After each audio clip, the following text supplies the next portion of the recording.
Good evening and welcome to Yeshiva YouTube. Iyun with Benzion. We're doing Masechet Baba Kamma Daf Lamed Ches today, number 38. The Gemara has an interesting line. The Gemara says in Lamed Chem and Aleph, in explaining halacha over here, Rabbi Yochanan Amar Hacha, Hofiyah Mahar Paran Miparan, Hofiyah Mamonon Yisrael. Basically, Ra Sheva Mitzvahs Ben Shekiva Aleh Meina Kema Shelo Kimo Amad V'Yitir Mamonon Yisrael. It says seemingly over here to explain halacha, we learn in the Mishnah that if the ox of a Jewish person gores the ox of a non-Jewish person, he's completely exempt. However, the opposite is true. The non-Jewish person's ox gores a Jewish ox. Even the first time, you pay nezek shalom full. Why is it like that? Right? It doesn't make any sense. So the explanation is that there's a certain leniency with the money of non-Jews. Now, I want to explain, it doesn't mean that you can go to the street and steal money from a non-Jew. According to the Torah, obviously you have to deal with whatever country you're living in, the laws of that country. That goes without stating anything. But what's very interesting over here is that what does it mean exactly? What does it mean? You just take things from them? And I think the answer lies in a fundamental question about Maseches Nezikin. There's three parts of Maseches Nezikin: Baba Kamma, Baba Metzia, Baba Basra. I've seen it asked in numerous places. Is there an issur in the Torah to be mazik somebody? To steal from somebody, it says lo signo, you're not allowed to steal. But can you damage someone? The answer, I believe, is yes, you could damage. But you have to be willing to pay. And it's not you pay more. So it goes without saying that there's always a right. Now, you can damage unintentionally. You have no right to damage intentionally. With kavanah, you have no right to damage intentionally. With unintentionally, if something happens unintentionally, you didn't violate an issur in the Torah. You didn't violate an issur in the Torah.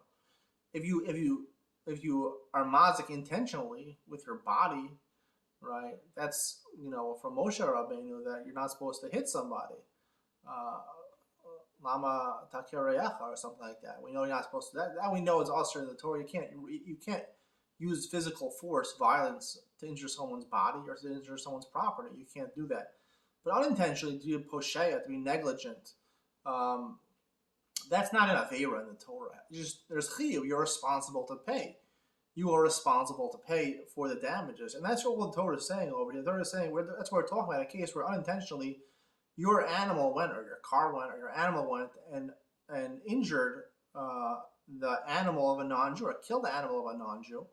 So in that case, Chazal said that since the whole concept, there was no aveira that you didn't do anything wrong, and the non-Jews, when it comes to certain aspects of halacha, are considered to be ena matzuva ba'oseh, like the maskana of the Gemara. They're considered to be almost like katanim, like katan. So a katan is obligated in mitzvos, but he's only obligated in mitzvos to learn how to do them.